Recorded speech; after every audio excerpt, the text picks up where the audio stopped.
அடுத்து இன்றைய ரவுண்ட் அப்பில் முக்கிய செய்திகள் ஒரு வரியில் பார்க்க இருக்கின்றோம். அதில் பகுத்தறிவு பகலவன் தந்தை பெரியாருக்கு பிறந்தநாள், அரசியல் தலைவர்கள் மரியாதை. தந்தை பெரியாருடைய 146வது பிறந்தநாள் என்று பல்வேறு அரசியல் தலைவர்கள் அவருடைய சிலைக்கு மாலை அணிவித்து மரியாதை செலுத்தினார்கள்.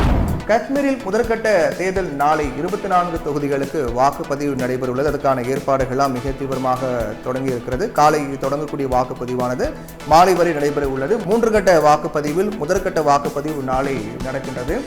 பிரதமர் மோடியினுடைய 74வது பிறந்த நாள். பல்வேறு தலைவர்கள் அவருக்கு வாழ்த்து தெரிவித்தார்கள். பிரதமர் நரேந்திர மோடியுடைய 74வது பிறந்த நாள் என்று அவருக்கு கட்சி பாகுபாடின்றி பல தலைவர்கள் வாழ்த்து தெரிவித்தார்கள்.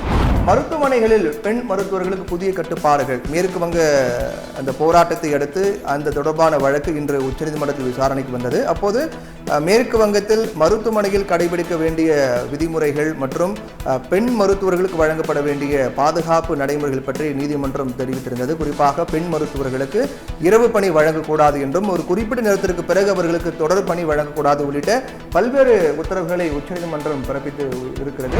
அடுத்ததாக நீர்நிலை பாதுகாவலர் விருது வழங்கப்படும் என்று தமிழக அரசு அரசாணை வெளியிட்டிருக்கிறார்கள். இந்த நீர்நிலை பாதுகாவலர் விருதை பொறுத்தவரையில் மாவட்டத்துக்கு ஒருவர் தேர்வு செய்யப்பட்டு 38 விருதுகள் வழங்கப்படும். விருதோடு 1 லட்சம் ரூபாய் பரிசு தொகை வழங்கப்படும் என்று தமிழக அரசு அரசாணை வெளியிட்டிருக்கிறார்கள். இதன் மூலமாக நீர்நிலைகள் பாதுகாக்கப்படும் என்றும் அது தொடர்பான தன்னார்வலர்கள் ஒரு நிறுவனமோ ஒரு தொண்டு நிறுவனமோ அல்லது தனிநபரோ யாராக இருந்தாலும் நீர்நிலைகளை பாதுகாக்கக்கூடிய வகையில் சிறப்பாக செயல்படுபவர்களுக்கு அந்த நீர்நிலை பாதுகாவலர் விருது வழங்கப்படும் என்று தமிழக அரசு அரசாணை வெளியிட்டிருக்கிறது. அடுத்து 3வது முறையாக ஆட்சி 100 நாளில் 15 கோடி திட்டங்கள் என்று உள்துறை அமைச்சர் அமித்ஷா தெரிவித்திருக்கிறார். பாஜக 3வது முறையாக ஆட்சி அமைத்து இன்றோடு 100 நாள். இந்த 100 நாளில் 15 கோடி திட்டங்கள் கொண்டு வரப்பட்டிருக்கிறது என்று உள்துறை அமைச்சர் அமித்ஷா அந்த திட்டங்களை பட்டியலிட்டிருக்கிறார். அடுத்து மதுவுக்கு எதிராக சிறிய சிறுத்தை முதலமைச்சரை கண்டதும் சிரித்துவிட்டது என்று தமிழக முன்னாள் பாஜக தலைவர் தமிழிசை சவுந்தரராஜன் செய்தியாளர் சந்திப்பின் போது இதை பற்றி பேசினார். என்றால் திருமாவளவனை பொறுத்தவரையில் மதுவுக்கு எதிராக சீறினார். ஆனால் தமிழக முதலமைச்சரை கண்டவுடன் அவர் சிரித்து விட்டார், சிறுத்தை சிரித்து விட்டது என்று குறிப்பிட்டிருந்தார்.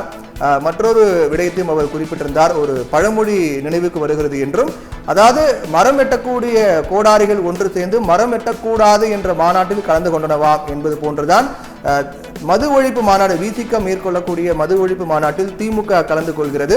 திமுகவை மேடையில் வைத்துக் கொண்டு திருமாவளவன் யாரை சாடி பேசுவார், என்ன பேசுவார், எதை பேசுவார் என்ற கேள்வி எழுகிறது என்று தமிழிசை சவுந்தரராஜன் குறிப்பிட்டிருந்தார். இன்றைய ரவுண்ட் அப் நிகழ்ச்சியில் மிக முக்கியமான செய்தியை முழுவதுமாக பார்த்தோம். மீண்டும் நாளை சந்திப்போம். நன்றி.